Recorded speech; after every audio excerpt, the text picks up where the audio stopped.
is Mr. Saul Henderson. And Saul, if you can unmute yourself and share your screen, that would be wonderful. No Your problem. presentation, the You guys presentation can hear me okay, highlights, right? yes, we can, control enhancement of the CBRE portable walkway apparatus, and Dean Shetty is the advisor. So Saul, go right ahead and take over. Thank you. And you'll have about 15 minutes, including questions and answers, and we'll have our final presentation following yours. Thank you. No problem. How's everyone doing? Good. Okay. So, I'm be honest with you, we're gonna keep this short and simple. Don't have as much energy as I had when I was at school. But here's the thing. Uh, I'm gonna be presenting on the control enhancement of the portable harness ambulatory system. We're gonna call this portable harness for short. By the way, I'm Saul. I'm a master's student, okay, in electrical engineering. Sometimes cross over to mechanical, just for the fun of it. Um, so here's the outline. Now, again, because of the social distancing situation we find ourselves in, this is a largely incomplete project. And even so, this is not going to be completed until December because this is a long term project. So, the outline, we're going to talk about the purpose of the project, and then some background, and then the motivation behind the project. Then we're going to go into the proposed method. And then I'm just going to talk about some prototyping, not much there. And then we're really going to dive into the plan of implementation once I get my hands on the harness system again. And then we're going to go into the roadmap that I developed for the progress of the harness, and then in conclusion and possibly future work. So, very quickly, the purpose here. I'm sure some of the electrical engineering students have seen this in the circuits lab, but that's the portable harness system that's been sitting there staring you in the face as you do your circuits. Uh, so the goal here is to improve the mobility of the portable harness, and we need to replace those motors which are on the back. Here's my mouse. Yeah, these motors right here. We want to replace those because they're not powerful enough to even move that forward. And we also want to provide more intuitive control. So what that means is that I want people to really understand what's going on, how to use that, how to move it forward. And then after that, we're going to create a roadmap in which other students can possibly just build upon this. So this is not a project just for me, but it's for anyone else who wants to do it. So just a very quick background. I'm sure some of the students were not here back in 2014. I was. So the portable harness was actually designed and created by a group of mechanical engineering students, which you can see on the bottom picture there. And it was kind of created in 2014. And under the supervision of Dr. Thompson, the purpose of this portable harness was to serve as like this in-home alternative to like rehabilitation equipment that you kind of see in like hospitals and clinics. Um, so the first prototype, which you see on the right, it's purely mechanical. You don't really see much electronics on there. So in order to adjust that harness you see right here, where my mouse is, you kind of have to use this hand crank to kind of like move it up and down. Um, but however, they still managed to kind of use it for like testing. So if you look at the bottom left picture, one of the group members are actually using that tech scan force plate. You can see that in Dr. Thompson's lab, and they had to pull this harness and kind of like walk on that force plate there. Um, so this is what other patients have done in that lab as well. So after that, some students have managed to do some small improvements here and there. Notably in 2018, the senior capstone project, one of the electrical engineering students added those motors in the back. Um, but I guess it wasn't enough to move it forward. So as a result, we have some work to do here. So quick motivation. Why am I doing this? So the portable harness system is part of a larger project of enhancing like these old projects we have. Like for example, if you look on the right, this is a circuit of my capstone project when I was an undergrad. That's the gun launch projectile. I want to improve on that because I feel like there's more to do. Same with the portable harness. I want to improve on that too because I only got 6 months left as a master's student, so I want to kind of like get get this checklist done here. And the second thing is that, we want to bring this portable harness thing back to life.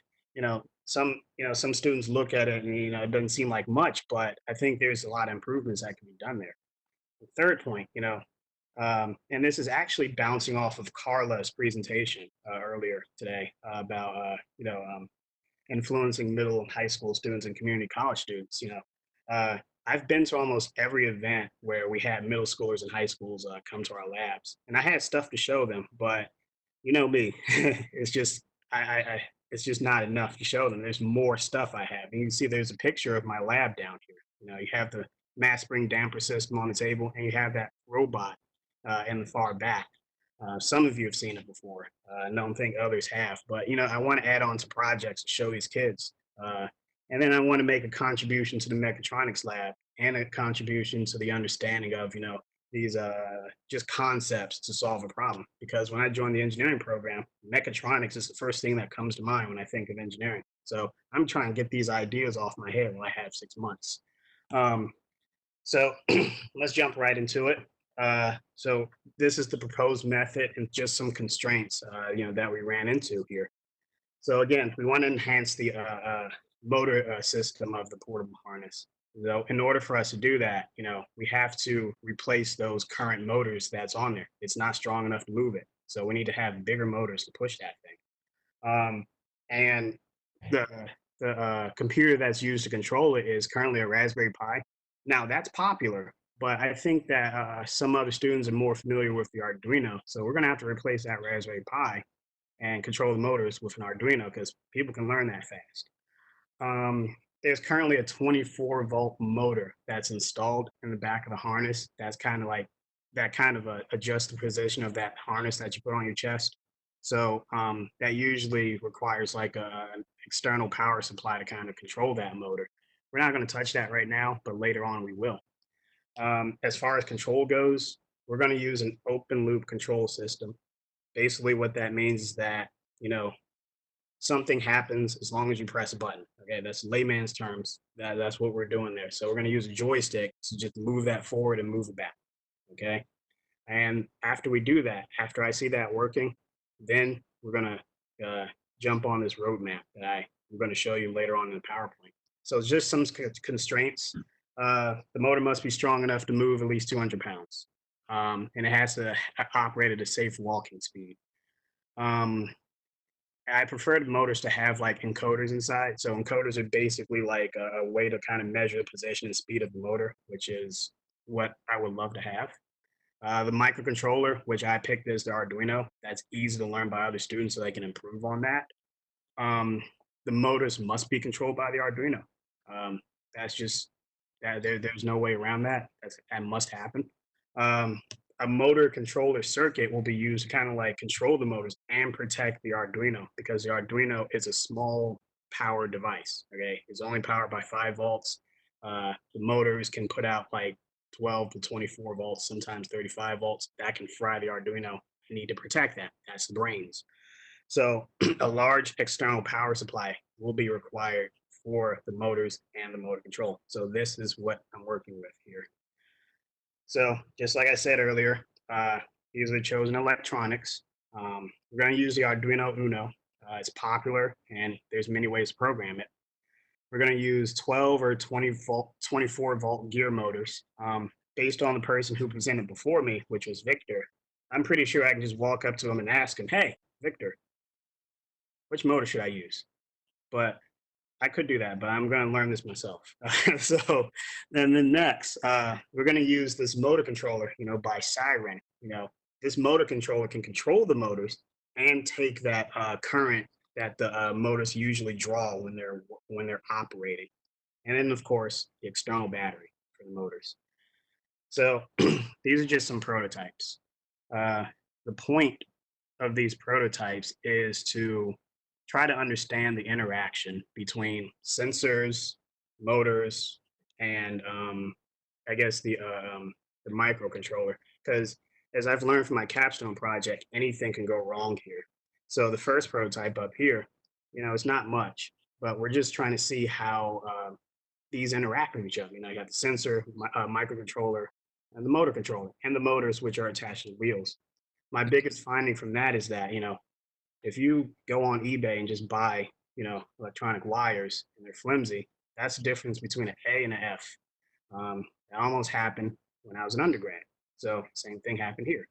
The second prototype down here, which is the motor that has that built-in encoder that measures the speed and position.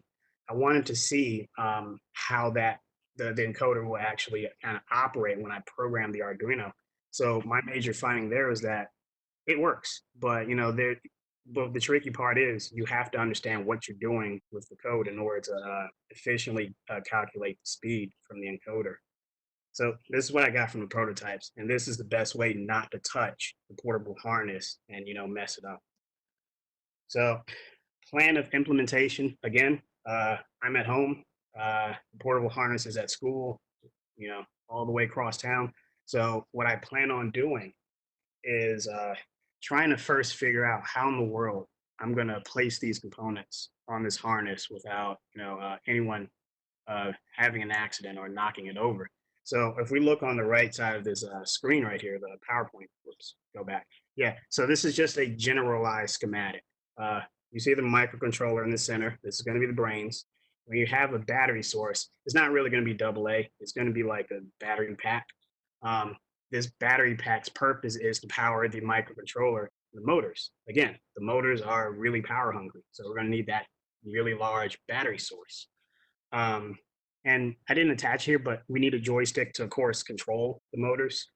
So we're implementing open loop control. Again, joystick, press, move forward. That's all I'm doing right now. A closed loop system has been proposed before, but it's cool. Closed loop system, we use a sensor to actually kind of move it automatically. That's cool, but I don't want to do that right now. I want to see how this open loop control works first. Again, 200-pound harness. Don't want any accidents. Now, the portable harness might have to be structurally, altered, to accommodate for these possibly large motors that I'm picking. I'm not an expert at, restructuring things mechanically. I'm learning, but right now, that's one hurdle I have to figure out with all the many hurdles that are coming for this project. And another thing that we need to protect is the brain, the Arduino microcontroller. We have to put that out of place or out of sight so no one can damage it. So this is the plan of implementation that I'm going to do once I get my hands on that portable harness. Again, I'm not an expert. It probably won't be perfect, but we're just going to see how this goes once I get my hands on. Um, so here we are at the roadmap.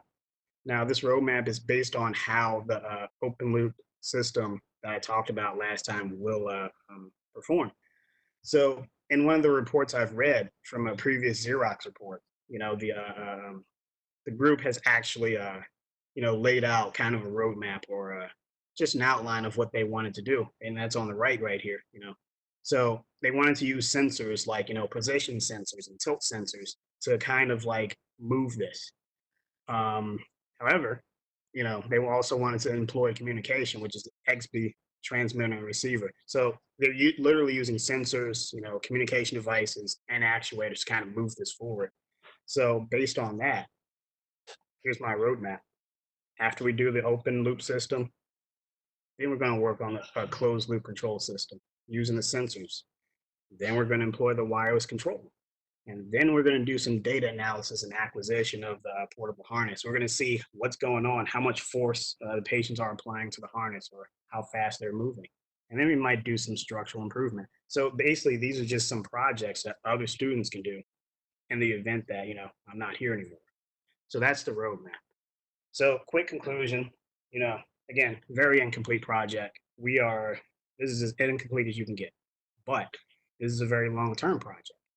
Um, I intend on improving the system by replacing a lot of the parts. I did the small scale prototypes to see how things will go. I also developed the roadmap. So as you can see on the next steps right there, I gotta get back to school. I need to work on this. I need to work on that mechatronics lab. I need to really start on this right now. But all I can do is really plan and research. So that's my presentation. Again, much work to be done, but I'm working on this as we speak. Any questions? Saul, Yo. do you plan on using the design in like hospitals or mass producing the design for other manufacturers? Um, I'm definitely looking into that. I guess the overall goal here is just, whatever is, you know, easy to understand, not just by me, but like by, the other students. Um, the designs you mentioned, they are effective, but like I'm really looking into like understanding it, you know what I'm saying? So, um, I can get it. I can probably build that, but I'm not. I got to see if like people after me are able to like, you know, build upon that. You know what I'm saying? And I had another question. Yeah. Is there a electricity limit for like the motor? Because I would think like in hospitals there's probably a limit to how much electricity you can transmit wirelessly or wired. So do you have any insight on that? You know, I do have some insight, not the perfect answer though. Um, I think the limit would probably be calculated by, I guess, like how much current the motors would, try to, like how much current the motors will take as it's moving the device forward. Uh, like for example, that I don't want to go anywhere past like I guess like 10 amperes or something, because that siren motor controller, that motor controller I mentioned, it can go up to like 100 amps, but we're not trying to do that. We're just trying to, I need to like measure how much current is being drawn from that battery source. And then from there, I can probably make the limit. But again, we're not trying to make this motor move, this apparatus move like, about 2 feet per second or something. So probably not much. So that's just insight, not an exact answer. No, that's fine. Thank you. No problem. Thank you. Any other questions for Saul Henderson? Bring it on. Saul, thank you so much for presenting this afternoon. Oh, okay. Really Appreciate it. appreciate it and look forward to seeing your work going forward. Yeah, there's a lot. There's a lot to Yes, do. yes, there is. Thank you.